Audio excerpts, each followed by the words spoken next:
Fala pessoal, sejam muito bem-vindos mais uma vez aqui ao nosso canal Mundo Fly 8, com notícias diárias aqui para vocês sobre o Flamengo. Então, se você é novo aqui no nosso canal, puder nos ajudar a trazer conteúdo diários para vocês sobre o Mengão, já deixe seu like, se inscreva, ative o sino e compartilhe aí nossos vídeos com seus amigos. Galera, preparei para vocês aqui 3 cortes. Primeiro, da ESPN Brasil, do Grupo Disney, também dos donos da bola do Rio de Janeiro e também do SBT Esporte Rio com Vene Casagrande aí e companhia. Agora vamos aqui analisar aqui as últimas notícias do Flamengo, que nesse final de semana aí tem duelo decisivo aí contra o Fluminense pelo campeonato. E essa próxima rodada, então, tem gente que, não quero mais nada com o campeonato, já sou campeão, mas opa, meu rival tá querendo. Tem e isso aí? Também, tem isso também. O que eu faço nesse campeonato? Então, o Fluminense é uma dessas figuras, né? E o Flamengo vai daquele jeito Rock Balboa que a gente tá vendo esse filme. Hein, Mariana? Foi uma boa referência sua. Nessa hora tá ali correndo na praia e treinando pra sequência final aí do combate, hein, Pedro? Fala, Bruno, tudo bem? Um abraço para você, abraço ao Donk, também o Marra, um beijo para Mari, todos os amigos que estão com a gente nesse Sport Center. Olha, correr na praia nesse horário aqui no Rio de Janeiro tem que ser para Rock Balboa mesmo, porque tá sofrendo, tá? O maçarico tá ligadíssimo aqui no Rio de Janeiro, nessa véspera de Fla-Flu. Vai rolar amanhã nesse Maracanã aqui, ainda bem que 18h30, quando o sol já vai estar um pouco mais, esperamos, amansado para a prática do bom e velho esporte bretão, né? Como diriam os antigos do rádio. Semana passada foi assim, um clima bem, uma temperatura boa para a disputa da final da Copa Libertadores. O Fluminense venceu, campeão, tricolor, fácil de arrumar tricolor, sorrindo de orelha a orelha aqui no Rio de Janeiro. E o flamenguista também está empolgado, depois dessa vitória de 3-0 sobre o Palmeiras no meio de semana.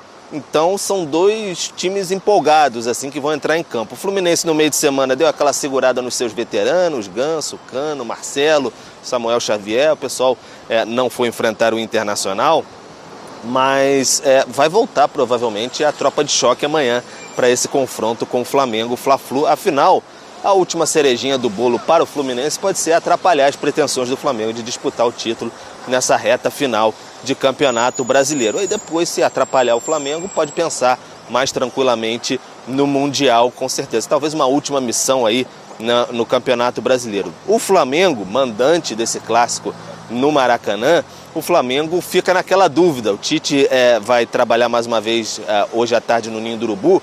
E ele tem uma dúvida, na verdade mais de uma dúvida, né? Porque o time foi muito bem contra o Palmeiras, sem Bruno Henrique e sem Thiago Maia. O Felipe Luiz geralmente é reserva mesmo, eram suspensos da vez, mas será que ele mantém o time? O Gerson mais ali como uma espécie de volante com o Pulgar e na frente ali o Cebolinha fazendo aquele papel, muitas vezes a gente fala assim no linguajar da bola, trabalho meio sujo assim de voltar para marcar, trabalho muito extenuante ali pelo lado. Ou o Bruno Henrique vai voltar com a maior capacidade ofensiva, mas não tanta defensiva. Então são as dúvidas que ficam aí para esse grande Fla-Flu de amanhã aqui no Maracanã. Bruno, Mari. Muitos elementos, hein, Bruno? Ele não falou do Gabigol. A gente estava falando aqui, poxa, Bruno Henrique, enfim, e o Gabigol já era. Desespero ainda é líder. Tem que ter desespero. E tem um jogo a menos que o Palmeiras. E tem o mesmo número, quer dizer, que o Grêmio e que o Palmeiras, só não tem do Bragantino. Então, assim, esses times ainda têm 33. 32 jogos. 33, já tem 33. O Flamengo preocupa, porque tem um jogo atrasado com o Bragantino. Aí o Flamengo, se por exemplo, venceu, aí tá empatado com o Botafogo em tudo. Aí é um problema, porque perder o título é ruim. Então, pro Flamengo... eu vou fazer então bota os seus dados aí. Em cima dessa tabela, né? No primeiro turno do Botafogo, aí você vai começar a entender o lado da organização do time, da performance do time, o que aconteceu no primeiro turno e o que vem acontecendo no segundo turno. Aí você levanta aqui, o primeiro turno do Botafogo, 35 gols marcados. 35 gols. É muito gol. Quantos gols sofridos? 11.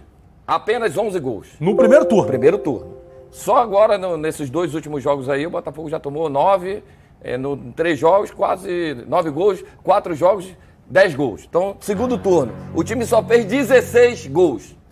16 gols. Então, o problema todo não é só da parte defensiva.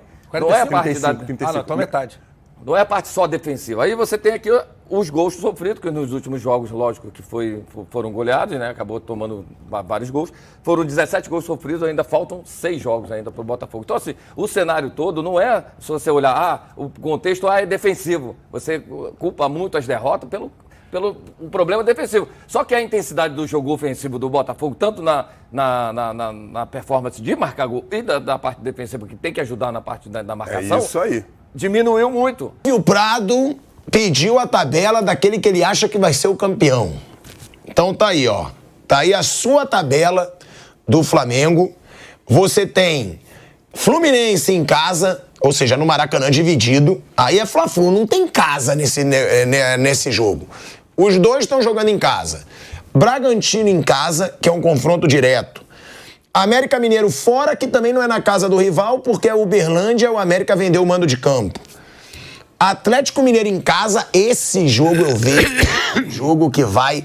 O Atlético tem o Flamengo como seu maior rival depois do Cruzeiro. É a luta ali no topo da tabela. Esse jogo, vale a gente lembrar que o último jogo decisivo entre os dois foi um inferno. Aquela história do Gabigol, que vai virar um inferno, realmente virou um inferno, e o Flamengo virou na Copa do Brasil. Aí tem Cuiabá em casa, e o único jogo fora do Flamengo realmente é o São Paulo no Morumbi. Vale também lembrarmos, o São Paulo costuma dar problema pro Flamengo. Bom, temos aí 6 jogos, Flávio Prado. Se você falou que o Flamengo vai ser campeão, você está se contradizendo. Por quê? Hã? Por quê? Você acha que ele vai ganhar todos, então? Olha, eu não duvido muito, não. Eu acho que é no mínimo 16 pontos aí. No mínimo. No mínimo 16. Você acha que ele perde ponto aonde? Então, talvez no jogo do Bragantino possa perder um ponto. Eu estou considerando o fator... Fluminense mas eu não me Fluminense eu acho que é o mais provável. Eu acho Fluminense que... é duríssimo. Então, pela tradição e tal. Mas eu não me surpreenderia se ele ganhar todos os jogos, não. Põe a tabela de novo aí. Não, olha bem. Tem alguns jogos que eu não consigo... Estão falando de futebol, né, gente? Estão falando de futebol. Mas põe a tabela, por favor, de novo. Eu não consigo ver jogo do Flamengo perder. Põe a tabela pra ver se não dá pra fazer 18 pontos. Que dá. Dá bem, assim. Não é assim, ó, tipo, Fluminense, ganhar ou perder, tá dentro. Eu acho que ele vai ganhar. Bragantino em casa, eu acho que ele vai ganhar. Atlético em casa, vai ganhar. Cuiabá vai ganhar, América vai ganhar, São Paulo vai ganhar. Eu não surpreenderia se ele fizesse. Aí vai, eu tô colocando o fator erro, um empatinho ali, uma coisinha ali. Pode ser que o Fluminense, por exemplo. Pra mim, 16 pontos no mínimo. Eu vou meter 16 aí também. Vai, uma empate e 5 vitórias. Eu acho que o Fluminense é um jogo bem duro, acho que o Fluminense vai jogar com o seu time principal e o Fluminense complica pro Flamengo. Esse é um jogo que eu acho que pode dar empate ou derrota até. Mas vou meter 16, acho que o time vai fazer um final. No teu caso e no meu, ele ganha o campeonato. No meu, acho que eu dei 13 pro Palmeiras, acho que ficaria empatado. Aí não sei quem ganhar, ficaria o mesmo número de pontos nessa minha tabela aí. 13 Palmeiras, 16 Flamengo. Você acha que os dois terminam empatados? Eu dei 13, tá 3 hoje, né? Então seria isso.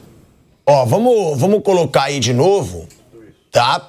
Que eu vou perguntar pro Mauro, mas eu quero fazer a minha conta, tá? Mauro, quantos pontos você acha que o Flamengo faz aí?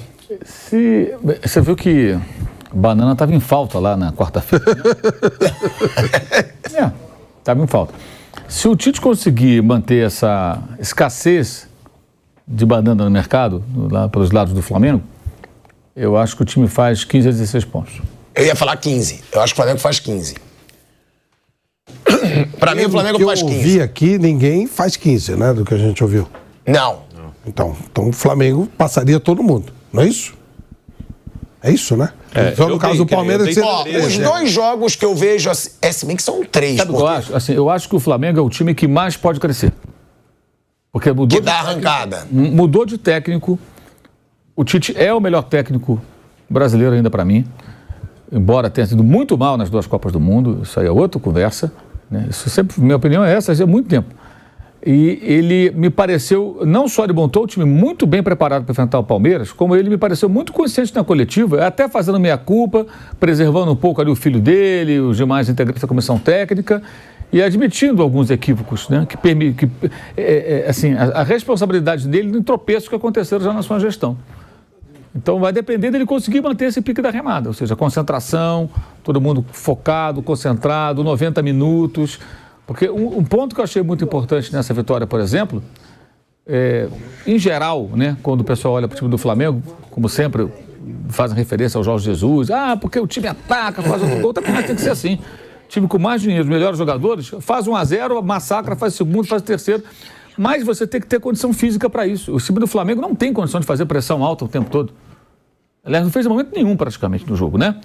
Então, assim, eu acho que ele adequou uma estratégia boa diante do Palmeiras, explorou as fragilidades, se protegeu bem. Só teve um susto ali no começo do jogo, o Palmeiras teve uma boa chance de fato, na jogada do Endrick, que o Breno Lopes não alcançou a bola. E dentro das circunstâncias que não é nem culpa dele ou do seu preparador físico, porque eles chegaram lá, o Flamengo teve 6 preparadores de 1 ano e pouco para cá, com tanto preparador físico trocando toda hora, não tem como você ter um padrão, um trabalho contínuo, e o time tem deficiências físicas evidentes. Então, se ele conseguir manter mais ou menos como foi contra o Palmeiras, eu acho que ele tem uma chance grande aí de colecionar derrotas e o time crescer.